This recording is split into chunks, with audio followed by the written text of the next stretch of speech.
Ram Sita Lakshman one में विहार कर रहे थे। जंगल के बहुत सारे पशु पक्षी भगवान श्री रामचंद्र जी के साथ क्रीड़ा कर रहे थे। सभी त्रंच भगवान के रूप पर मोहित हो नाच रहे थे। भक्ति में सराबोर होकर रामचंद्र जी के मन को भी आकर्षित कर रहे थे। अचानक श्री रामचंद्र जी ने एक मोर के बच्चे को गोद में उठाकर खिलाना शुरू कर दिया। इस घटना को देख जंगल के अन्य पशु पक्षी भगवान से नाराज हो कहने लगे, हे भगवान, एक ऐसा पक्षपात है जो हम सब में से एक मोर को ही आपने अपनी गोद में उठाया। जवाब रामचंद्र जी का लाजवाब था। उन्होंने कहा, आप सभी ने भक्ति की परंतु किसी ने भी अपने पक्ष पंख को नहीं छोड़ा। अकेला मोर का यह बच्चा ही था जिसने भक्ति में अपने पंख छोड़ दिए, इसलिए मैंने इसे अपनी गोद में उठा लिया। हम भक्ति तो खूब करते हैं परंतु पूर्वाग्रह का पक्ष नहीं छोड़ते, इससे भगवान हमें अपनी शरण में नहीं लेते। पूर्वाग्रह का पक्ष छोड़ दें तो भगवान जरूर अपनी शरण में लेने लगे। अपन पूजन करते हैं, कई लोगों को समझाया कि हाथ लगा के दर्भ नहीं चढ़ाना, लेकिन अभी भी वही परंपरा पुरानी कंजूस वाली रहती ना, हाथ लगाएंगे ऐसे से अर्घ में, पुरानी है,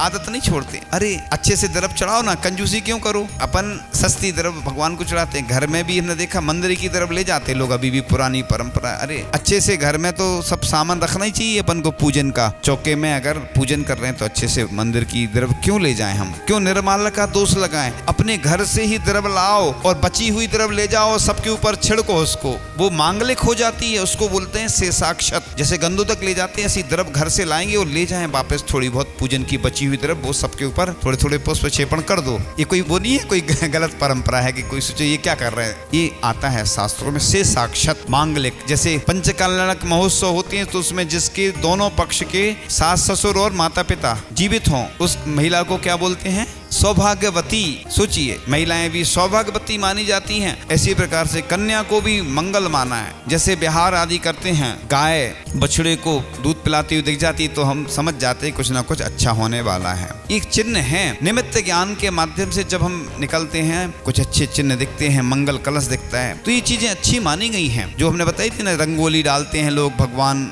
मंदिर में भी डालते घर में भी, और बंधनवार लगाते हैं। ये चीजें पहले सब होती थी। अब धीरे धीरे पश्चिमी सभ्यता के आने से सब चीजें धीरे धीरे गौण होती जा रही हैं। इसलिए अपन को ये परंपरा भी जीवित रखना है। इसलिए ये सब मांगलिक क्रियाएं अपन को करते रहना चाहिए कि जिससे हमारे जीवन में भी मंगल आए। अपन जिस प्रकार से गृह प्रवेश करते हैं ऐसे ही प्रवेश कर लो, बिना गृह प्रवेश के नहीं करते हैं, क्योंकि डर बना रहता है ऐसा नहीं कुछ घटना घट जाए। ये सब चीजें जो बनाई गई हैं, धार्मिक क्रियाएं हमारे जीवन में मंगल लाती हैं और मंगलता के साथ साथ हमारा जीवन भी बहुत अच्छा बनता है।